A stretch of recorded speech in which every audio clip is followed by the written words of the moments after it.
Hi, boys and girls. It's story time. And today we're going to read If the Shoe Fits. Did you have a pair of shoes that you loved, that they were just your absolute favorites? But then one day when you put them on, they hurt your toes or they hurt your heels and they just didn't fit like they used to. Well, today that's kind of what our story is about. Okay, are you ready? Let's go. Rigo had three brothers and one sister, and when you counted his parents and Uncle Celso, who lived with him, his home was as crowded as a bus. He didn't really mind the noisy house. What Rigo minded most were his hand-me-down clothes. His oldest brother Hector passed his shirts and his pants down to Manuel, who passed them down to Carlos, who passed them down to Rigo. Rigo passed them into the garbage can. That's a lot of people to wear the same clothes.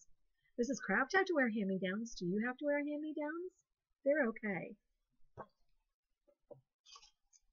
Mom, I need some new clothes, Rigo cried. One day when he put on a jacket that Carlos had outgrown. 2 buttons were missing and the fabric was faded. New clothes cost money, his mother said. When Rigo started to pout, Uncle Celso brought out his old wallet and handed Rigo a $5 bill. Let me help you out, Uncle said. Rigo refused the money. He didn't want to tell his uncle that new clothes cost more than that. New clothes are expensive, aren't they?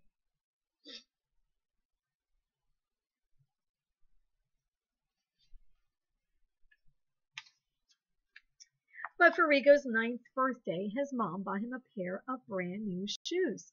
They were called loafers. They were the fanciest shoes Rigo had ever owned. They didn't even have the laces to drag in the dirt. Put a penny in them, Rigo's sister Teresa said. That's the style. But instead of worthless pennies, Rigo pushed in nickels.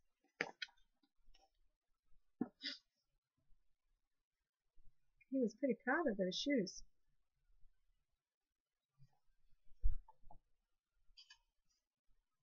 There, he said. He slipped into his new shoes and clicked his heels together. That day, Rigo marched down the street, grinning proudly that he was wearing his new shoes. He liked how the nickels glinted or shined in the sunlight.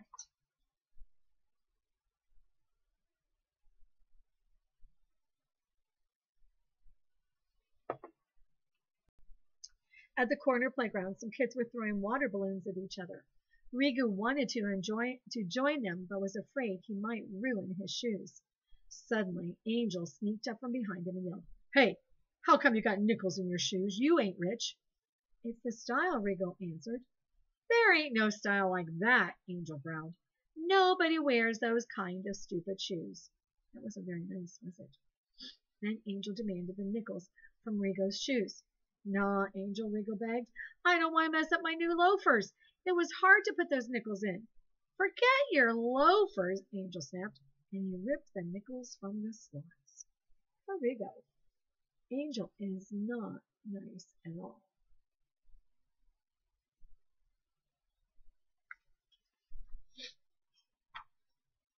Rigo went home and threw his shoes into the closet. But at the end of the summer he changed his mind. He received an invitation to a birthday party. It was from Christy Hernandez. No girl had ever invited him to a birthday party before. Everybody was all excited for Rigo.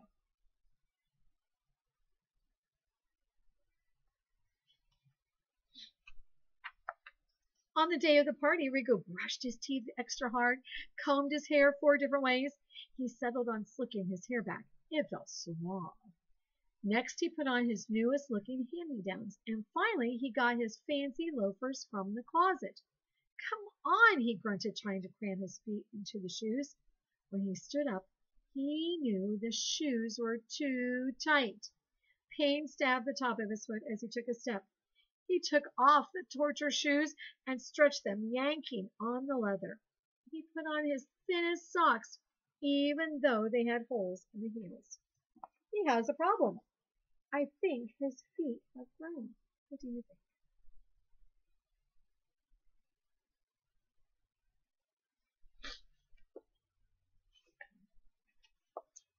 Rigo left the house walking stiffly. After 3 painful blocks, he wished he were crawling instead of walking. But lucky for him, he discovered that his feet didn't hurt so much if he walked backwards. He walked like that all the way to the party. Nice shoes, Christy said, greeting him at the door. Thanks, said Rigo, trying to smile.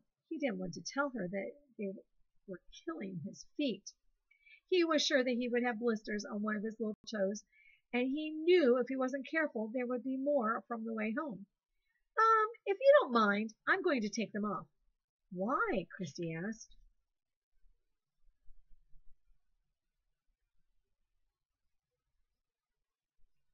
Do you have to take your shoes off when you come in your house? That would have been a good excuse, huh? Rigo's mind whirled for an answer. He clicked his fingers and said, to play soccer. When he scored 2 goals, his feet felt much better. Look at all the boys and girls. Everybody's barefoot.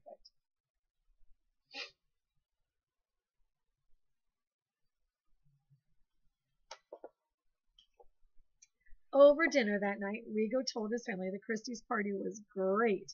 Everyone was there. Jose, Louis, Julie, Debbie, Joey, Carolina, Lupe, Rachel, Sophia, Martin, Jamie, Lily, Maya, and Maya's little sister. I forget what her name is.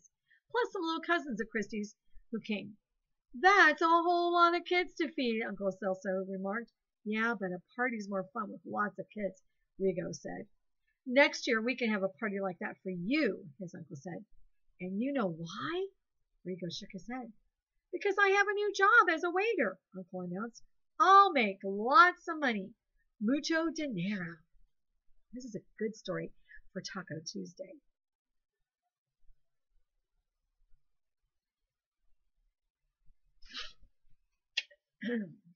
After dinner, Uncle Celso began to gather the dirty plates from the table. Rigo's father protested. Leave them for the kids. No, hombre. I have to practice being a waiter, Uncle said. I'll help with the dishes, said Rigo. He liked to be with Uncle and listen to his stories about Mexico.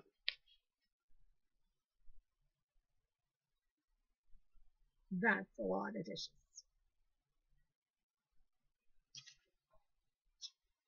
Rigo rolled up the sleeves of his sweatshirt.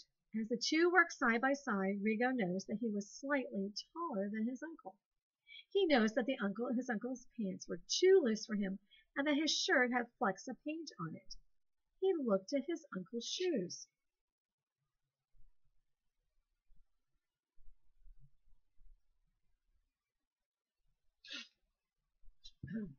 The next morning, Rigo brought his loafers to the couch where Uncle slept. What's this? Uncle asked, opening one eye. A present for you. Kind of used, but try them on. Uncle sat up and took the shoes. These are the most beautiful shoes I have ever had, he said. He patted Rigo's cheek. You don't mind if they're hand-me-downs? Rigo asked. I don't think his uncle minded. I think he was quite happy with the gift. Hand-me-downs nothing, Uncle said. These are brand new. I could go to work in style. He tapped on the soles, then put them on. He squinted an eye at his nephew. Are you sure you want to give them to me? Yeah, I'm sure, Rigo said. To tell you the truth, Uncle, I like them, but they hurt my feet. I think I grew a little. He is very happy.